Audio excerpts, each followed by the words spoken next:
എന്താ ഉറക്കത്തിലൊരു ചിരിയും കളിയല്ലോ? ചിരിയും കളിയും? അത് ശരി. അല്ല, കൊറേ നേരമായി ഞാനിത് കേക്കണേ. എനിക്ക് തോന്നിയതാ ലൈറ്റ് കെടുത്തിട്ട് ഓർന്ന് ഉറങ്ങ. അത് കേട്ടാ. അല്ല, ഞാനൊരു കാര്യം ചോദിച്ചാ നിങ്ങൾ സത്യം പറയും.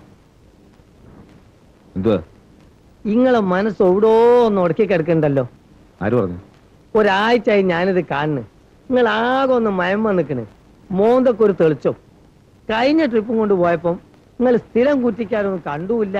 പോരാത്തതിന് വണ്ടി കയറിയ പുതിയ കേസ് കെട്ടുകളെ തിരിഞ്ഞും കൂടി നോക്കിയില്ല. അല്ല, ഒരു രാത്രി കൊണ്ട് മനുഷ്യന്മാർക്ക് ഇത്ര നല്ല സ്വഭാവം വരുമോ? പറയും, തുറന്നു പറയും. മനസ്സിന്റെ ഉള്ളിൽ ഇങ്ങനെ ഉറത്തി കളിക്കരുത്.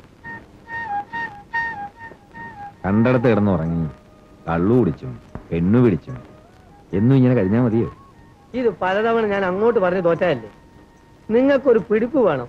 നിങ്ങൾ ആ രവിനെ കണ്ടു പഠിക്കും. 10 വയസ്സ് അനാവശ്യമായിട്ട് കളിയില്ല. മറ്റുള്ളവരുടെ പോക്കറ്റ് ഓർത്താൻ ബഹുപിടിക്കണ. 10-12 കൊല്ലായില്ലേ നിങ്ങൾ ഈ വളയം പിടിക്കാൻ തുടങ്ങിയിട്ട്. എന്തുണ്ടാക്കി ഇതുവരെ? ഒക്കെ കരക്കാരിൽ നിന്ന്.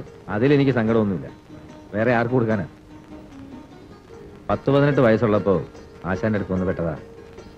വളയം പിടിപ്പിച്ചതും എന്നെ ഡ്രൈവറാക്കിയതും ഒക്കെ ആശാനാണ്. ആ മനുഷ്യനോട് എനിക്കൊരു കടമയുണ്ട്. പിന്നെ രാധയെപ്പോലൊരു പെൺകുട്ടി എനിക്ക് കിട്ടുകയെന്ന് വെച്ചാൽ അതൊരു ഭാഗ്യമല്ല. അങ്ങനെ വരട്ടെ. അപ്പൊ അവിടെയാണ് മനസ്സോടക്കി കിടക്കുന്നതല്ലേ? അല്ല, അതിനെ ഈ ആശാൻ സമ്മതിക്കോ? ആശാനാണ് എന്നോട് കാര്യം സൂചിപ്പിച്ചത്. പക്ഷേ മറുപടി ഒന്നും പറയാൻ പറ്റില്ല. എന്റെ വായിന്ന് വല്ല തെറിക്കോ കിട്ടോ? ഏട്ടാന്ന് വിളിക്കണ്ടെങ്കിലും എന്റെ 5 പ്രായമുള്ള ശ്രീരേട്ടന് ഉടനെ എന്ന് പറയണ്ടേന്ന്. ആ സമയമുണ്ടല്ലോ. ഇനി എപ്പോ? ഞാൻ നീട്ടണ്ട, നാളെ തന്നെ പോയി പറഞ്ഞാലേ. ശ്രീരേട്ടന്റെ ഏട്ടന്റെ സ്ഥാനത്ത് വേണേ ഞാൻ വരാം. പോരെ? ശ്രീധരേട്ടന്റെ ഏട്ടനോ? ആര്, നീയോ?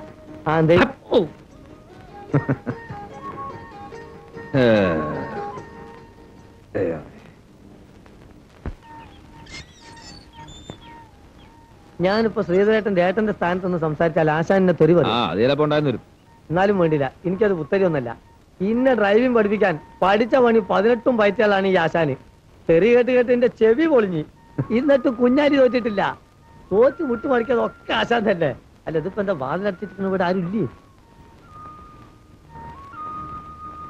അകത്തൊന്ന് കുറ്റിയിട്ടിരിക്കുക. ആശാനെ, ആശാനേ, രാധേ, അപ്പുറത്തുണ്ടാവും.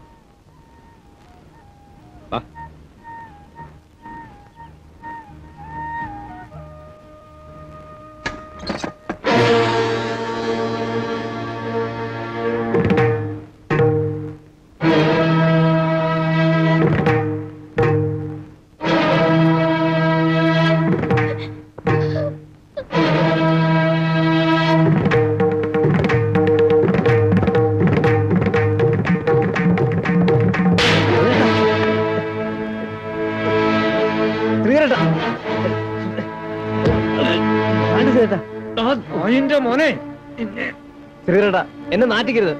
നാറ്റിച്ച നാറുന്ന ഞാൻ മാത്രമല്ല, എല്ലാവരും നാറും.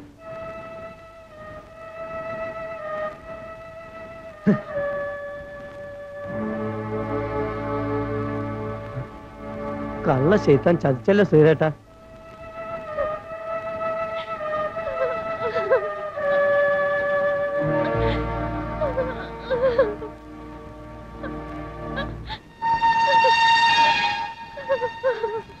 എന്താ രാധേ?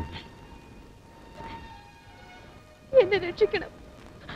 ആരോടും പറയരുത്. ശ്രീധരേട്ടൻ എന്റെ സ്വന്തം ഏട്ടനെ പോലെയല്ലേ. എന്നെ രക്ഷിക്കണം.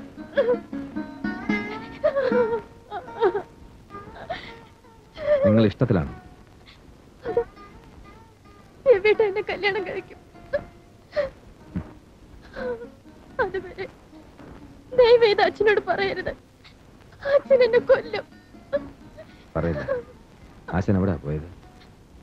ഡോക്ടറെ കാണാൻ.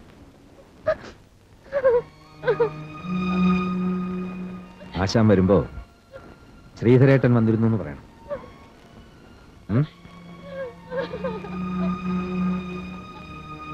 ഒഴിക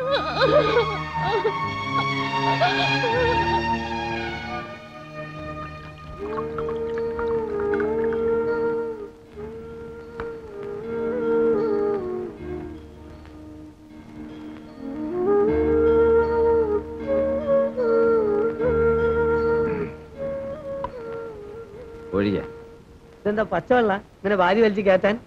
ഒഴിക്കടാ.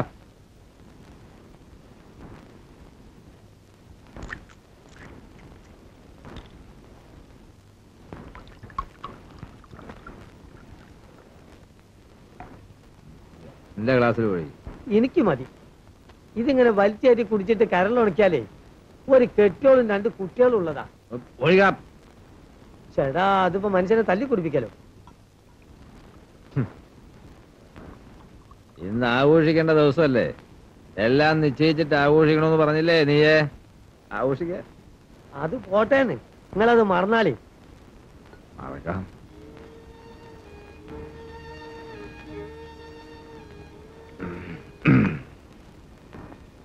എന്തെല്ലാം മറന്നേക്കുന്നു. 8ാം ക്ലാസ്സിൽ പഠിക്കുമ്പോ പെറ്റമ്മ ഒരുത്തൻ്റെ കൂടെ ഒളിച്ചോടിപ്പോയി. പിന്നെ വീടിനുള്ളിൽ നിന്ന് പുറത്തിറങ്ങിയില്ല. അടുത്തവും പോയി. 2 കൊല്ലം കഴിഞ്ഞപ്പോ അച്ഛനൊരു പുതുപ്പെണ്ണിനെയും കൊണ്ടുവന്നു.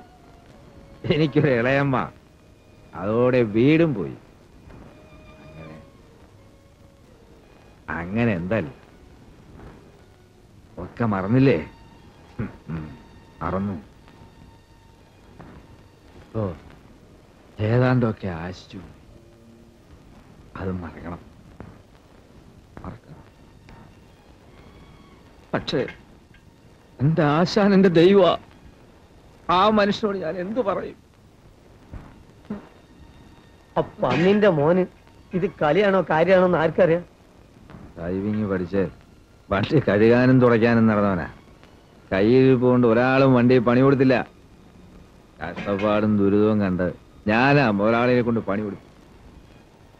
ഡ്രൈവിംഗ് ലൈസൻസ് കയ്യിലുണ്ടായിരുന്നേ ഉള്ളൂ. ശരിക്കും വളയം പിടിക്കാൻ പഠിപ്പിച്ചത് ഞാനാ. എന്നിട്ടും എന്റെ നെഞ്ചിന് തന്നൂലോ പട്ടി.